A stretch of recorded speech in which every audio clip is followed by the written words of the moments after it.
Bismillahirrahmanirrahim. Assalamualaikum warahmatullahi wabarakatuh. Waalaikumsalam warahmatullahi wabarakatuh. Innal hamdalillah nahmaduhu wa nasta'inuhu wa nastaghfiruh wa na'udzu billahi min shururi anfusina wa sayyiati a'malina. May yahdihillahu fala mudilla lahu wa may yudlil fala hadiya lahu. Asyhadu an la ilaha illallah wahdahu la syarika lah wa asyhadu anna Muhammadan abduhu wa rasuluh. Allahumma shalli wa sallim ala nabiyyina Muhammadin wa ala alihi wa ashabihi wasallam. Segala puji bagi Allah Subhanahu wa taala yang masih memberikan kita keinginan dan kemampuan untuk mendatangi majelis ilmu. Salawat dan salam selalu kita curahkan kepada Nabi Muhammad sallallahu alaihi wasallam. Baik, saya ingin menginfokan ada perubahan jadwal untuk mulai per pekan ini, yang mungkin pekan lalu ibu-ibu dengan Ustadz Obi, bukan dengan saya. Mulai pekan ini ditukar, jadi saya di hari Senin, Rabu, dan Jumat. Ustadz Obi di Selasa, Kamis, dan Sabtu. Ya. Sebelumnya saya ingin memperkenalkan diri saya. Nama saya Kautsar Eka. Ya, Kautsar Eka. Sedikit latar belakang pendidikan saya, pernah belajar di Albina Islamic Boarding School di Bekasi, di ujung Bekasi, arah Kerawang, di Kecamatan Kebayuran. Setelah lulus dari Albina, saya lanjut ke Universitas Negeri 11 Maret di Solo. Ambil teknik sipil. Tidak lama keluar, tahun depannya saya pindah ke STDI Imam Syafi'i Jember. Di sana hanya sebulan ospek plus sebulan kuliah, baru pindah ke Lipia. Nah, di Lipia Jakarta sampai semester 5, alhamdulillah diterima di Universitas Islam Madinah. 2022 Februari saya berangkat. Baru selesai di 2024 Desember di jurusan syariah yang fokusnya ke fikih dan usul fikih. Taib, melanjutkan apa yang sudah kita mulai terkait bab fikih di pekan lalu. Sudah kita bahas tentang bab toharoh, ya, definisi toharoh, jenis-jenis air, dan seterusnya. Pekan ini kita mulai ke bab yang kedua, ya, namanya babul aniyah atau babul ina, yang memiliki arti bejana. Taib, yang memiliki arti bejana. Dan bab aniyah ini atau bab bejana ini, itu hukumnya, hukum bejana ini mencakup semua wadah, mencakup semua yang biasa kita pakai untuk menampung air ataupun makanan. Jadi mencakup piring, gelas, ember, ya, baskom, dan lain-lain wadah-wadah yang lainnya. Ya, itu mencakup semua. Jadi hukumnya sama, akan kita pelajari. Baik. Untuk bejana, ember, dan seterusnya itu memiliki hukum asalnya adalah suci. Ya, yang dimaksud dengan hukum asal, kalau kita tidak paham, kita tidak tahu ini bejana bersih atau tidak, ini bejana terbuat dari apa, gitu ya.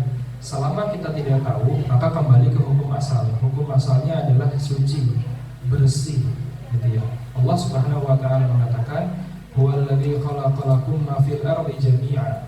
Dan dialah yang menciptakan semua apa yang ada di bumi. Dan apa-apa yang Allah ciptakan di bumi itu hukum asalnya bersih, suci. Ya, hukum asalnya bersih.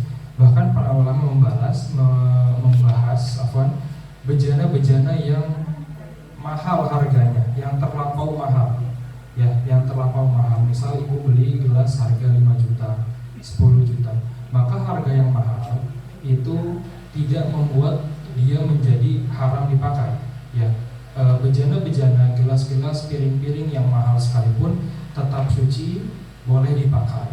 Hanya saja nanti bisa masuk ke dalam bab membuang-buang uang, karena dia membeli sesuatu di lebih dari yang seharusnya, gitu ya. Mungkin dia boleh menggunakannya, tapi dia bisa dosa dari sisi lain, karena dia membuang-buang uang yang telah Allah berikan kepada dia.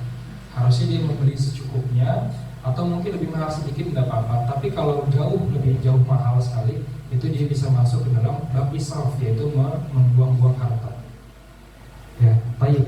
Yang dimaksud dengan hukum asal dari bejana adalah boleh atau halal ada dua sisi. Yang pertama, boleh dimiliki. Artinya kalau boleh dimiliki, boleh juga dibeli dan boleh juga dijual. Yang kedua, boleh dimanfaatkan. Boleh dimanfaatkan. Artinya kalau ada bejana punya orang lain, ya kita boleh manfaatkan. Kalau punya kita, apalagi lebih boleh lagi dimanfaatkan. Itu hukum asal. Nah, ulama membahas ada pengecualian yang sumbernya adalah sabda Nabi Muhammad SAW.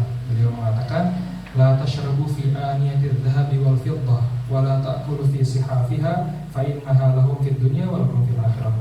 Janganlah kamu minum dari bejana terbuat dari emas dan perak. Artinya, yang tadi kita sudah bahas secara umum dia boleh, tapi ada pengecualian, yaitu yang terbuat dari emas dan perak. Ya, gelas, piring yang terbuat dari emas dan perak, baik seluruhnya emas atau hanya sebagian saja emas, itu dilarang.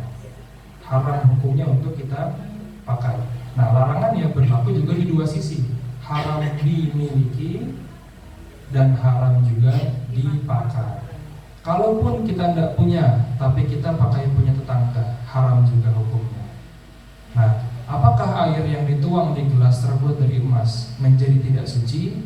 Jawabannya, airnya suci. Minum dari gelas emas boleh, halal, tapi berdosa karena menggunakan sesuatu yang diharamkan. Gitu, ini ada dua sisi. Kalau minum dari gelas yang terbuat dari emas, minumnya halal, airnya jadi tetap suci, tapi aktivitasnya dilarang. Jadi dapat dosa karena menggunakannya. Minumannya tetap halal, tetap boleh diminum, gitu ya. Nah, di hadis yang tadi disebutkan itu memiliki ujungnya fa innaha lahum fid dunya wa lakum fil akhirah. Maka bejana ini terbuat dari emas dan perak itu untuk mereka, maksudnya orang-orang non-muslim, orang-orang kafir di dunia, dan untuk kita sebagai orang Islam, orang beriman di akhirat. Nah, ini menandakan bahwa bejana ini boleh dipakai nanti di surga. Nah, hukum ini sama dengan hukum alkohol. Alkohol itu dihalalkan, bahkan banyak dan akan disuguhkan untuk penghuni-penghuni surga dengan syarat tidak pernah minum alkohol di dunia. Jadi penghuni surga akan meminum alkohol di surga dengan syarat dia tidak pernah minum alkohol di dunia. Syarat pertama. Syarat yang kedua, kalau dia sudah pernah minum di dunia, dia harus bertaubat. Kalau belum bertaubat dan dia ternyata masuk surga, maka di surga dia tidak akan minum alkoholnya surga, gitu ya. Jadi kalau belum pernah minum, di surga akan minum alkohol. Kalau sudah pernah minum tapi sudah taubat, akan minum juga. Sudah pernah minum tidak taubat, maka tidak akan minum di surga. Maka jadi pertanyaan, bisa tidak orang bertaubat dari sebagian dosa besar saja, sebagian lainnya tidak taubat? Jawabannya bisa. Ya, contoh, alhamdulillah ada orang suka berzina, suka minum alkohol. Dia hanya taubat di alkoholnya saja, zinanya dia tidak taubat, itu boleh. Jadi bertaubat tidak harus dari semua dosa yang dimiliki, tapi bertobat dari sebagian dosa saja itu diperbolehkan. Ya, tayyib. Nah, itu tadi kita berbicara tentang bejana yang terbuat dari emas dan perak. Nah, ini kalau ada bejana yang dia itu rusak ditambal dengan emas ataupun perak. Kalau ditambal dengan emas, maka tetap haram, tambalannya sedikit ataupun banyak. Tapi kalau tambalannya dengan perak, maka dia bisa menjadi boleh, dengan syarat ditambal dengan perak, tambalannya sedikit dan memang dia butuh untuk ditambal, gitu ya, butuh untuk ditambal. Artinya kalau ternyata dia tidak butuh untuk ditambal, tapi dia paksa tetap tambal pakai perak, maka haram karena tidak butuh, gitu ya. Atau dia butuh tapi ditambalnya banyak dengan perak, maka haram juga. Maka syaratnya harus terpenuhi, tambalannya dengan perak, tambalannya juga sedikit, dan memang butuh untuk ditambah. Kalau tidak butuh, maka diharamkan untuk ditambah dengan perak, ya. ini mencakup emas dan perak murni, baik kadarnya itu 24 karat atau berapa atau di bawah 24 karat, itu tetap larangannya sama. Dan ini tidak mencakup semua yang seperti emas, ya cat emas dan seterusnya, itu bukan pembahasan kita. Pembahasan kita adalah emas murni yang dijadikan bahan pembuatan bejana, gelas, ataupun dijadikan tambalan untuk wadah-wadah yang retak gitu. Selanjutnya kita bahas terkait bejananya orang-orang non-muslim, orang-orang kafir. Hukum asalnya kembali ke hukum asal bejana secara umum.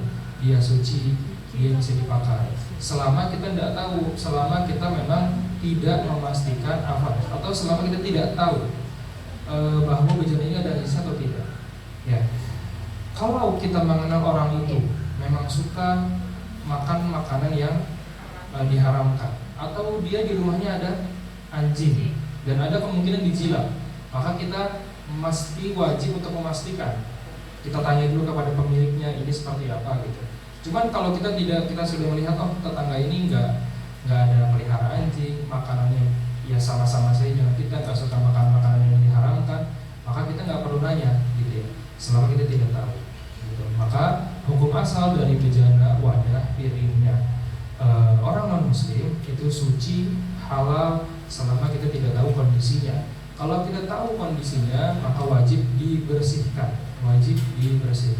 agar makanan atau air yang ditaruh di wadah itu tetap suci, tidak terkontaminasi, gitu ya, tidak terkontaminasi.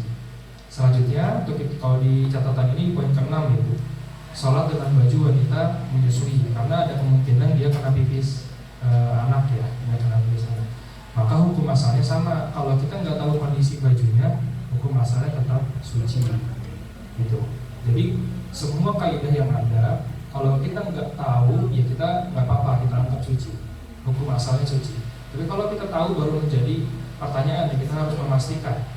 Ya, kalau kita tahu, maka kita nggak boleh memakainya. Kalau kita tahu itu najis, kita harus bersihkan, gitu ya.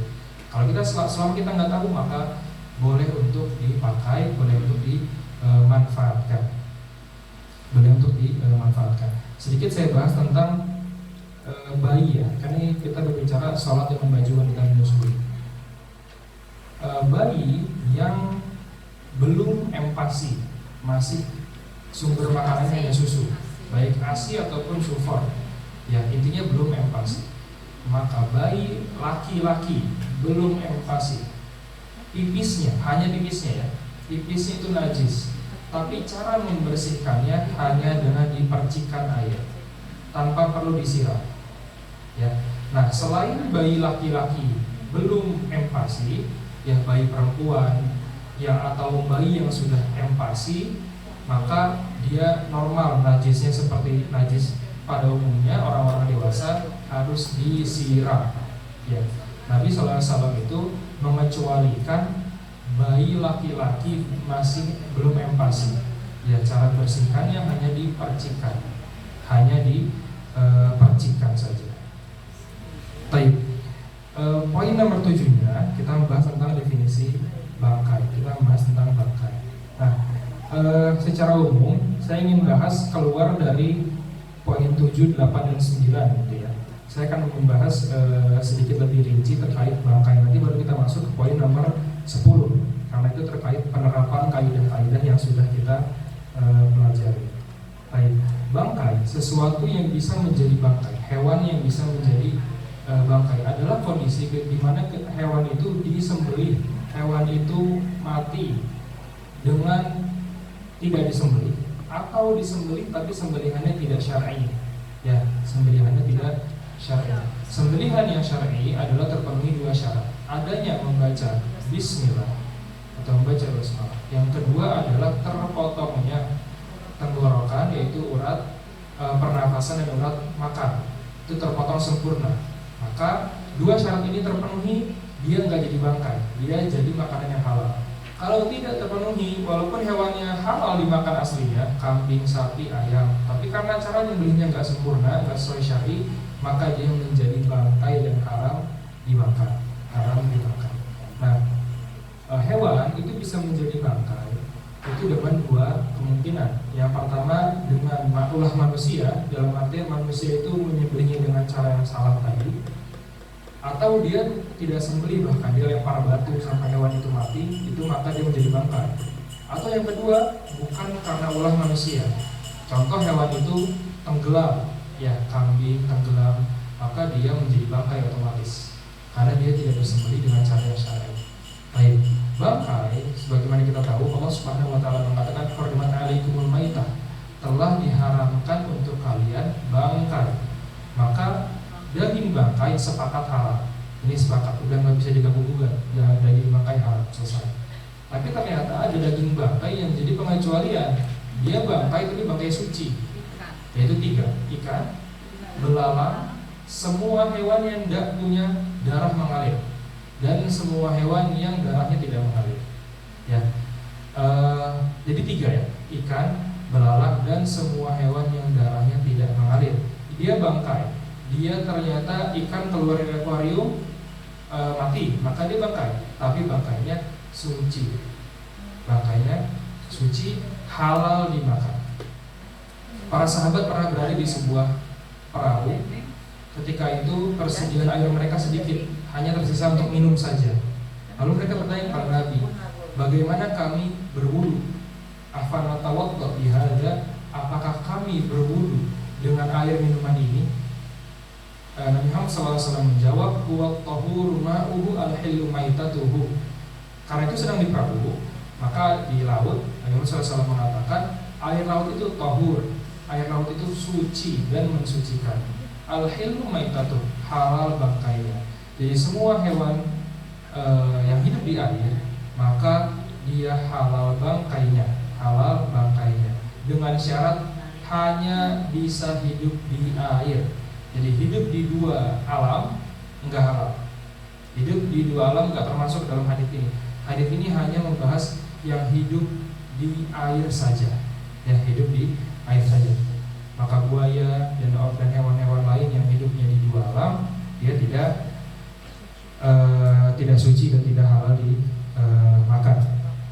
Baik, itu tadi bangkai yang suci. Nah, bangkai yang kedua, ini yang hukum asalnya bangkai, dia adalah najis ya, bangkai yang najis. Kalau kita bicara tentang daging, sepakat daging bangkai itu najis, tidak bisa dimakan, haram, tidak boleh kita konsumsi. Nah, itu bicara daging. Sekarang bicara soal kulit hewan bangkai. Ya, kulit bangkai. Kaidahnya ini benang merahnya supaya gampang difahami adalah kalau hewannya disembelih dengan sembelihan yang syar'i, halal dimakan, maka kulit bangkainya boleh disamak, boleh dikeringkan, boleh dikerok, ya sama penyamakan daging, penyamakan kulit hewan itu hanya membuat kulitnya menjadi suci untuk hewan yang halal dimakan. Kalau hewannya tidak halal dimakan, maka kulitnya disamak sekalipun nggak akan suci, tidak akan suci. Kambing mati tenggelam, dagingnya sepakat kita haram, nggak boleh kita konsumsi. Baik, sekarang orang bicara tentang kulitnya. Kulit bangkai kambing, karena kambing itu halal dimakan, maka kulitnya boleh disamak. Kulitnya disamak, dia boleh dipakai, boleh dimanfaatkan. Nah, kalau yang mati adalah hewan yang tidak boleh dimakan, kucing katakan. Kucing mati. Apakah dagingnya haram? Sepakat haram. Apakah kulitnya boleh disamak? Tidak boleh. Karena hukum asal waktu masih hidup memang tidak boleh kita makan. Kalau hewan yang halal dimakan, kulitnya boleh disamak. Kalau hewan yang tidak boleh dimakan, maka kulitnya tidak boleh disamak. Disamak sekalipun tidak mensucikan dia, ya, tidak mensucikan dia. Itu masalah kulit. Selanjutnya kita bahas bulu ya. Bulu hewan ini khilaf para ulama. Ulama berbeda pendapat terkait bulu bangkai. Bulu bangkai. Nah, bulu dari hewan yang halal dimakan sepakat halal, suci, tanpa perlu diapa-apain ya. Bulu dari hewan yang halal dimakan suci, boleh dimanfaatkan. Bulu dari hewan yang haram dimakan. Ini khilaf. Ibn Taimiyah, kalau Ustaz Badrul Salam itu membolehkan, mensucikan. Makanya Ustaz Badrul Salam itu membolehkan menggunakan kuas dari bulu babi. Ini kalau fatwa beliau belum ganti ya. Fatwa yang terakhir yang saya tahu masih dibolehkan. Tapi wallahu ta'ala alam, yang paling kuat dan lebih selamat, kita hindari saja kuas dengan bulu babi. Ya, ini keluar dari khilafnya para ulama. Ulama itu khilaf, ada yang bilang bulu babi silahkan, yang ada yang bilang bulu babi haram. Tapi kalau kita keluar dari khilaf, maka kita tidak menggunakan bulu babi sekalipun untuk kuas. Itu tidak dibolehkan. Ya, itu masalah bulu.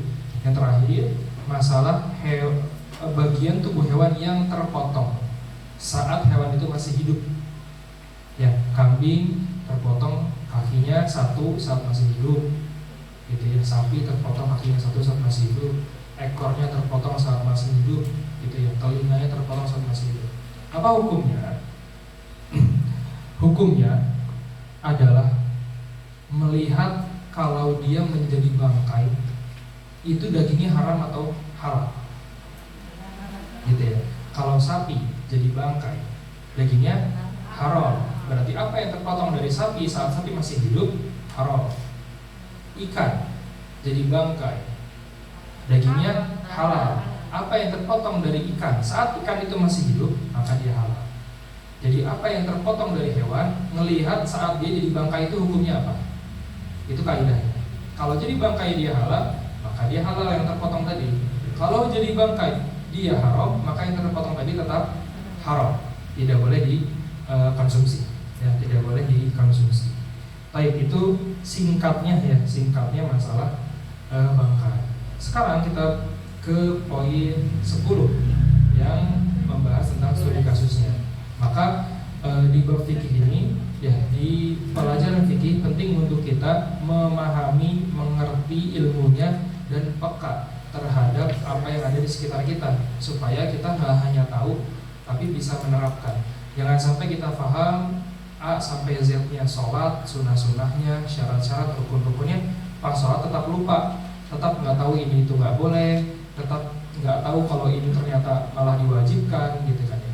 Jadi kita harus peka bahwa ilmu kita harus kita pakai dalam keseharian. Ya, itu salah satu keutamaan yang mempelajari fikih, bahwa dia memang di sebagian babnya atau di kebanyakan babnya itu memang akan kita jumpai dan akan kita terapkan sendiri dalam ibadah-ibadah keseharian kita. Baik, untuk kasus yang pertama adalah sepatu atau sandal dari kulit babi. Menggunakan kaidah yang sudah kita paham ini, maka kulit babi tidak akan pernah suci walaupun disama, karena babi haram dimakan. Ya, haram dimakan. Maka sepatu dan sandal dari kulit babi itu najis, itu haram dipakai. Pertanyaannya, kalau orang sholat menggunakan sepatu dari kulit babi, apakah sholatnya sah? Jawabannya bisa tidak sah, karena dia sedang membawa najis, gitu ya. Gambarannya gitu. Jadi menggendong, bersentuhan dengan najis saat sholat membatalkan sholat, sholat. Yang kedua, tas berbahan kulit buaya atau ular, ini diharamkan, ya jelas, karena kaidahnya tadi ular itu tidak, buaya atau ular tidak boleh dimakan. Maka kaidahnya juga, maka kaidah itu mengatakan bahwa kulit itu tidak bisa sama, kulit itu tidak akan bisa menjadi suci. Baik, yang ketiga, kuas makeup atau kuas lukis dari bulu babi. Ini tadi yang sudah saya singgung, ada khilaf di antara para ulama, tapi yang paling aman kita tetap tidak memakainya, karena ulama itu sepakat bahwa najis bisa berpindah ketika bertemu sesuatu yang basah. Ya, apa? Nah, kalau kita bicara kuas, maka kuas akan mengenai sesuatu yang basah, makanan, bumbu-bumbu dan seterusnya. Maka perpindahan itu akan terjadi. Najis yang dari bulunya bisa pindah ke makanan yang akan kita konsumsi. Maka ini untuk keluar dari khilafnya para ulama, kita menjauhi dan tidak menggunakan kuas dari bulu babi. Yang terakhir, ini beda hewan. Ya, dompet, jaket, ikat pinggang, strap jam tangan dari kulit sapi. Dari kulit sapi. Ada dua keadaan. Kalau kulit sapinya belum disamak, ya belum disamak, maka haram. Kalau kulit sapinya sudah disamak, maka halal, maka halal. Tapi ini perlu kita perhatikan ya. Semua kasus ini itu ketika hewannya jadi bangkai. Ya. Kalau hewannya nggak jadi bangkai, contoh sapinya nggak jadi bangkai, dia disembelih dengan syar'i, maka kulitnya emang nggak perlu disamak, kulitnya sudah suci gitu. Ya, yang kalau kita berbicara kulit disamak itu hanya perkara di bangkai. Kalau hewan itu nggak jadi bangkai, samak nggak diperlukan. Tapi kalau hewan yang sudah jadi bangkai, maka samaklah yang kita butuhkan untuk mensucikan hewan, kulit hewan tersebut. Ya, baik, mungkin untuk pekan ini pembahasan kita cukup di bejana saja dan seputar bangkai. Tapi mungkin ada dari ibu ada pertanyaan. Sama saya ingin mengingatkan bahwa sebentar lagi kita akan memasuki hari Idul Adha, Lebaran Idul Adha. Mungkin sebagian dari ibu ada yang berudhiyah, atas nama ibu, atas nama bapak, atas nama anak. Intinya saya minta tolong dipastikan yang menyembelih hewan kurban ibu adalah orang yang sholat. Orang yang sholat. Karena orang yang tidak sholat, menurut pendapat ulama yang paling kuat, dia bukan muslim. Kalau dia bukan muslim, sembelihannya menjadi tidak halal dimakan. Karena sembelihan yang halal dimakan hanya orang muslim dan ahli kitab, Yahudi dan Nasrani. Selain tiga ini, penyembah api, penyembah sapi kalau di India, penyembah apapun, maka dia tidak halal sembelihannya. Ya, memang ulama khilaf. Ada yang mengatakan orang yang nggak sholat dia masih Islam, selama dia masih meyakini sholat itu wajib, tapi dia hanya malas gitu. Nah, tapi pendapat yang kuat tetap mengatakan bahwa orang yang tidak sholat walaupun karena malas dan itu berangsur, maka dia bisa keluar dari Islam. Kalau dia sudah keluar dari Islam, dia menyembelih hewan sembelihan kita, maka hewan itu nggak halal untuk dikonsumsi. Ya, ini catatan penting yang mungkin banyak sebagian pengurus-pengurus itu lupa. Akhirnya tukang jagalnya juga tidak dipastikan dia sholat atau tidak, apakah dia masih menunaikan ibadah atau tidak gitu. Karena kalau dia sudah benar-benar tidak menunaikan ibadah, tidak sholat sama sekali, sepakat, ulama sepakat, orang nggak sholat sama sekali keluar dari Islam. Nah, ulama khilafnya, kalau orang itu masih sholat tapi dikit, jadi yang dia nggak sholat itu karena malas, gitu ya. Nah, Syekh Shalih Fauzan, Syekh Muhammad bin Shalih Al-Utsaimin, Syekh bin Baz bin Taimiyah mengatakan dia keluar dari Islam karena terlalu banyak dalil yang menyatakan pembeda antara kita dengan orang non muslim adalah sholat. Terlalu banyak dalil, jadi nggak bisa dipungkiri untuk kita bilang malas doang kok, enggak. Terlalu banyak dalil yang mengatakan bahwa sholat masuk Islam, enggak sholat keluar, selesai. Gitu. Terlalu banyak dalil. Jadi untuk meminimalisir kemungkinan daging-daging yang akan kita korban itu menjadi tidak halal, maka dipastikan bahwa yang menyembelih adalah orang yang sholat. Atau kalau ternyata tidak ada pilihan sama sekali dan terpaksa, ya ibu bisa sewa orang yang ibu ketahui agamanya jelas untuk menyembelihkan kurbannya ibu. Taib. Wassallallahu ala nabiyina Muhammadin wa ala alihi wa ashabihi wasallam. Ada pertanyaan?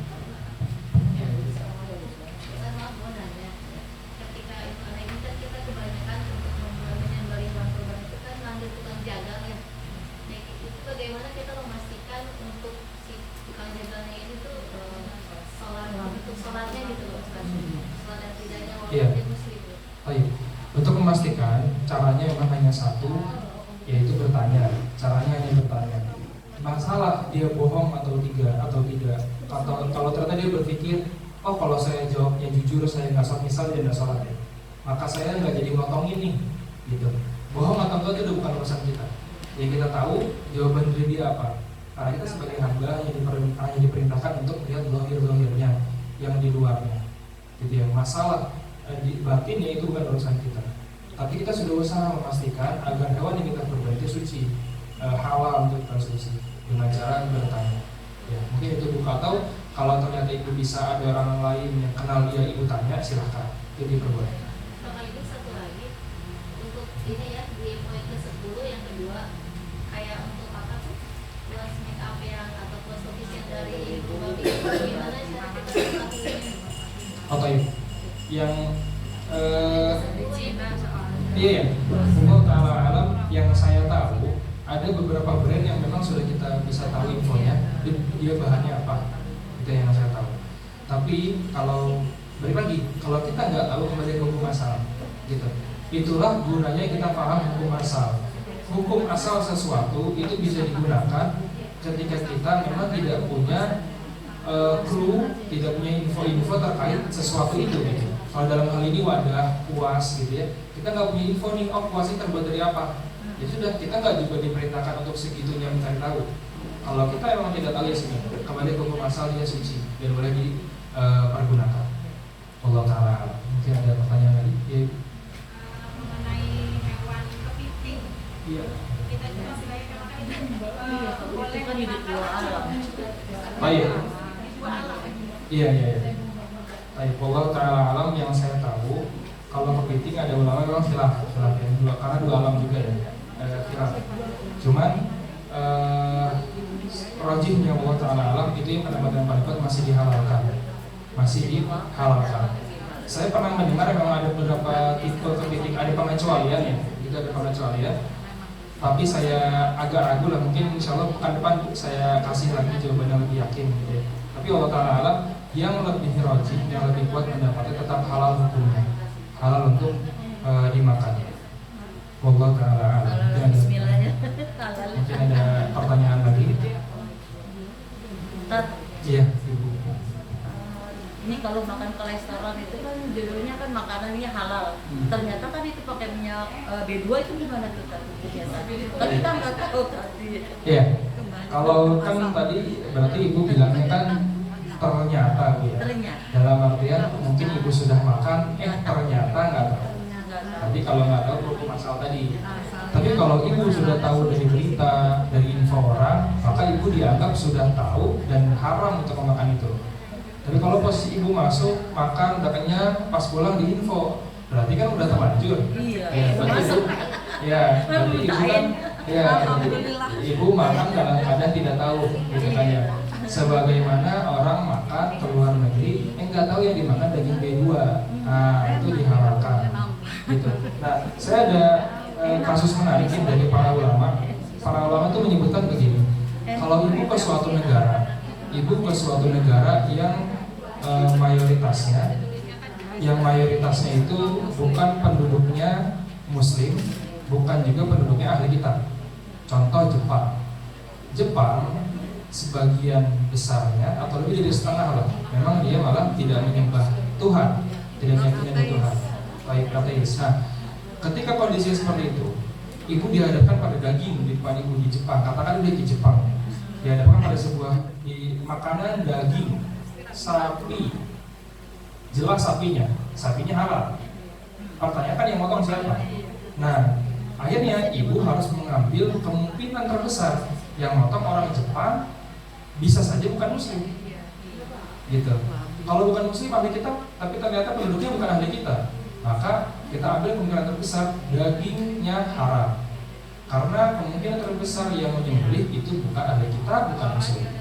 Tapi kalau di Eropa, di Amerika yang ternyata negara itu kalau bukan Muslim ya ahli kitab, masih bisa kita menduga-duga kayaknya ahli kitab deh. Kalau ahli kitab kan masih halal, gitu ya. Tapi kalau negaranya opsi ahli kitabnya sedikit, gitu ya, Muslimnya apalagi, maka dia haram dimakan. Karena sebagian yang saya dengar juga sertifikasi halal daging impor itu bisa dilakukan oleh orang kafir, gitu, yang mungkin dia nggak mengerti cara ini halal atau enggak gitu.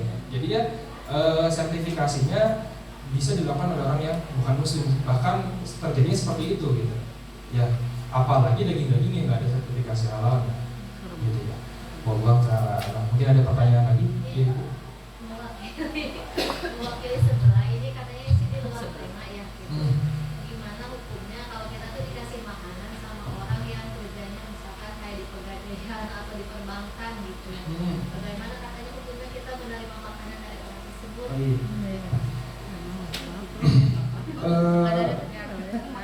menerima hadiah dari orang yang kita tahu sumber income-nya haram, gitu ya. Posisi kita tahu ya, berarti haram. Kalau kita tahu nih, posisi nggak tahu, nggak boleh kalau posisi nggak tahu. Tapi ini hukumnya beda dengan kalau ibu dapat hadiah makanan sekalipun dari orang non muslim. Nah, baik. Ibu misal akhir tahun kan suka ada Natal, ibu ambil promo Natal, ibu muslim, ambil promo Natal, halal nggak bu? Jawabannya halal. Halal. Mengambil, menerima hadiah dari orang non muslim halal.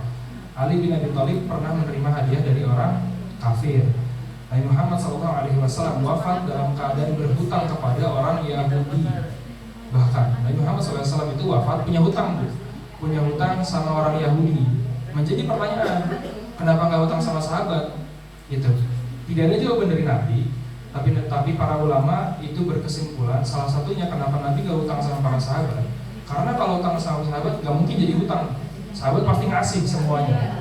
Nah Nabi nggak mau begitu. Nabi maunya udah ini ibaratnya profesional lah ya, hutang aja gitu. Akhirnya Nabi hutang sama orang Yahudi. Jadi menerima bantuan, hadiah, kalau zaman sekarang promo-promo Natal itu dihalalkan, dibolehkan. Ya. Wallahu ta'ala, mungkin ada pertanyaan lagi ya.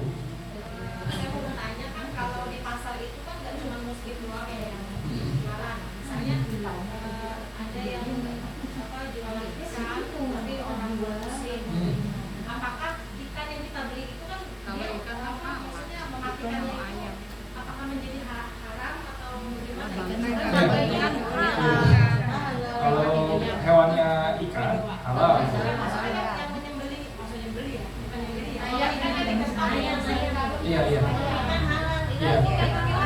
Iya. Jadi ikan, belalang dan semua hewan yang tidak memiliki darah mengalir itu ibaratnya keadaan apapun halal kan?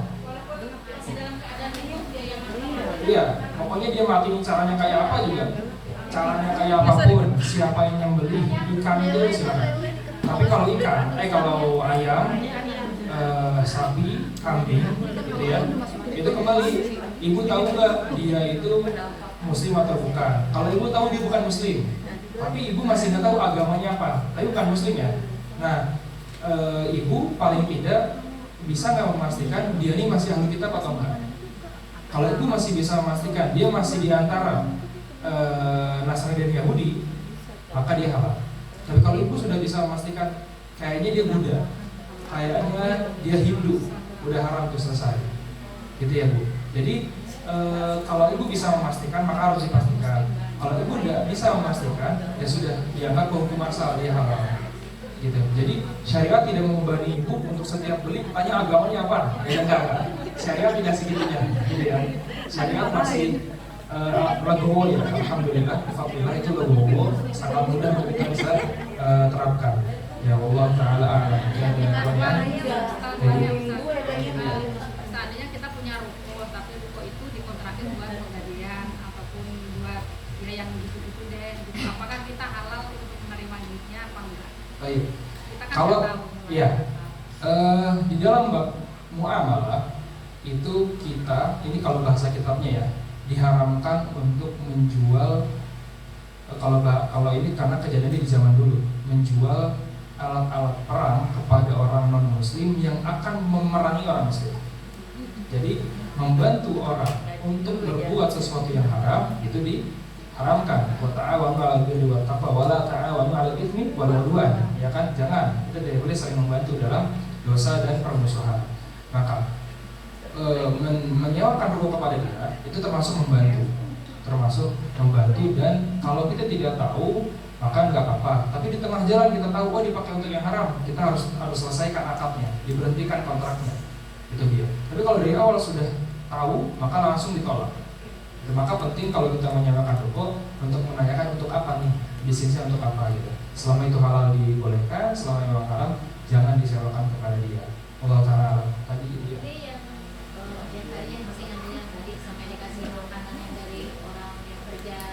Iya. Iya. Terus itu kalau misalkan keseringan gimana caranya untuk menolaknya gitu. Terus kalau udah terlanjur si makanan itu dikemanakan atau diapakan biasanya gitu. Baik. Oke. Itu kembali ke, karena ini hubungannya bertetangga ya Bu. Hubungan bertetangga kembali ke maslahat dan mudarat. Kalau kita tolak maka perasaannya seperti apa, kalau kita terima maka seperti apa. Kita anggap kalau ditolak malah ada mudarat lebih besar, ya. Mari kita terima. Kemana makanan itu? Maka makanan itu wajib dibuang. Tapi bukan dibuang Bu ya. Maksudnya buang itu gini. Kita tidak konsumsi, kasih ke fakir miskin. Pokoknya jangan kasih ke orang lain yang mampu ya. Gitu. Jadi seperti ibu mau zakat. Zakat itu kan salah satu penerima mustahiknya adalah fakir miskin. Nah, kasih ke mereka. Gitu, kasih ke mereka. Karena kalau dikasih ke orang yang mampu juga, itu hukum asalnya orang itu memang dia tidak butuh makanan kita. Jadi dia bisa nolak. Nah, ini kasih ke orang yang memang dia mustahik zakat. Sehingga memang dia butuh untuk dibantu. Tapi di situ ibu tidak boleh niat sedekah, tidak boleh niat infak. Ibu harus niat membersihkan makanan haram, membersihkan harta haram, membersihkan sesuatu yang haram dari rumah ibu gitu ya. Jadi niatnya itu, karena tidak boleh kita sedekah dari sesuatu yang haram gitu ya. Jadi dikasih kepada orang yang membutuhkan. Gitu. Kalau sifatnya uang, maka diberikan kepada yang membutuhkan juga bisa, atau untuk fasilitas umum bisa gitu ya. Intinya jangan dikasih ke orang yang mampu gitu ya. Allah Ta'ala. Mungkin ada pertanyaan? Iya. Tadi kan katanya kan makanan dari orang yang seperti ini dari riba. Tetangga kita non-muslim kalau dia ngasih makanannya kita Baik. Hukum asal harta yang dimiliki orang non-muslim itu halal. Hukum asalnya halal. Jadi untuk perkara muamalah, jual beli, bisnis, pekerjaan dan seterusnya, tidak ada syarat sah dan syarat halalnya harta itu harus dilakukan oleh orang Islam. Nah, kalau makanan, pertama kita pastikan dulu sumber uangnya. Ternyata bisnisnya, sumber pekerjaan orang non muslim itu halal, maka halal nih uangnya. Ternyata masalahnya di cara masak, gitu. Kita tahu cara masaknya menggunakan bahan-bahan yang diharamkan, maka makanan yang dikasih ke kita haram. Kita nggak tahu, berarti makanan yang dikasih ke kita halal. Kalau ternyata sudah dimakan, ternyata haram, ya rezeki aja gitu. Mau gimana lagi gitu. Itu sudah terjadi, kita hanya bisa bertaubat dan kita akhirnya jadi pelajaran. Oh, ke depannya kita tidak boleh menerima lagi, gitu ya. Wallahu ta'ala. Iya Ibu.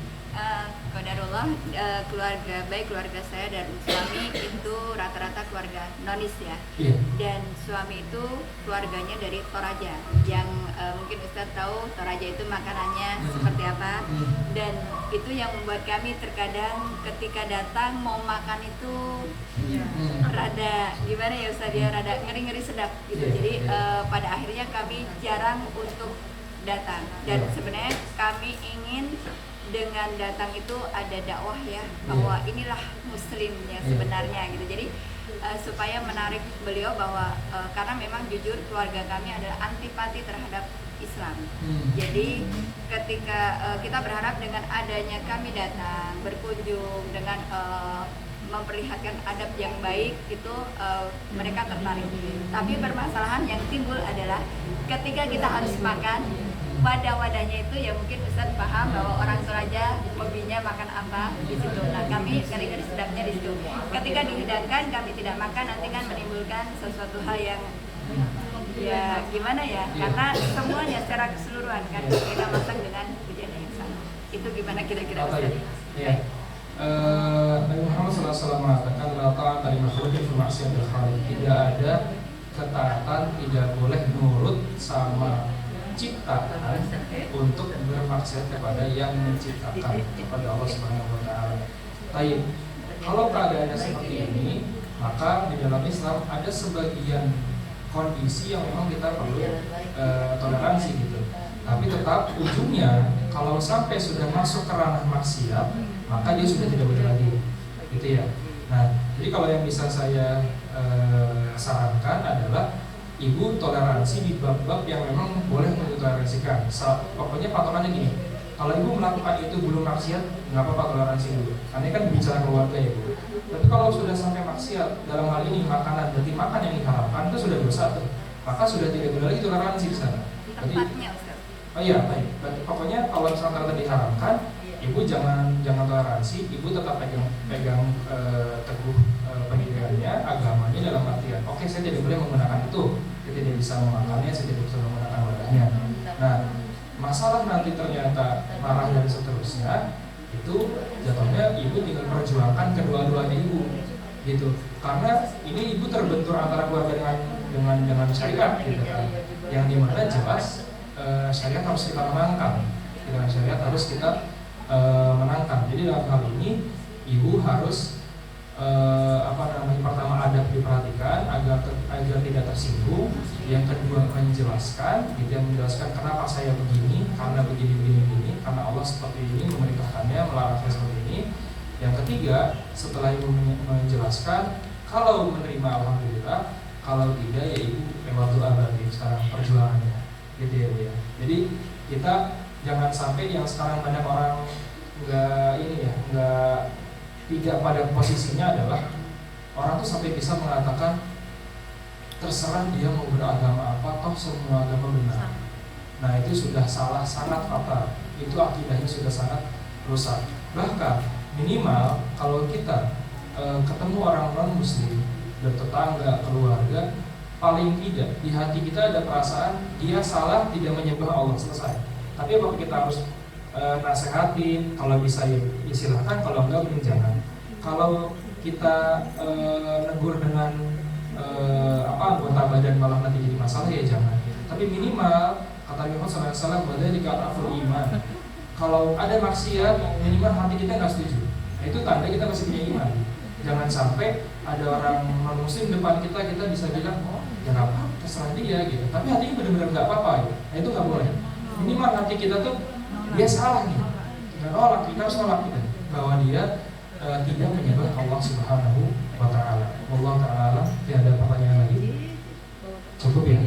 Baik, insya Allah kita lanjutkan untuk pertemuan di pekan depan. Assalamualaikum warahmatullahi wabarakatuh. Assalamualaikum warahmatullahi wabarakatuh.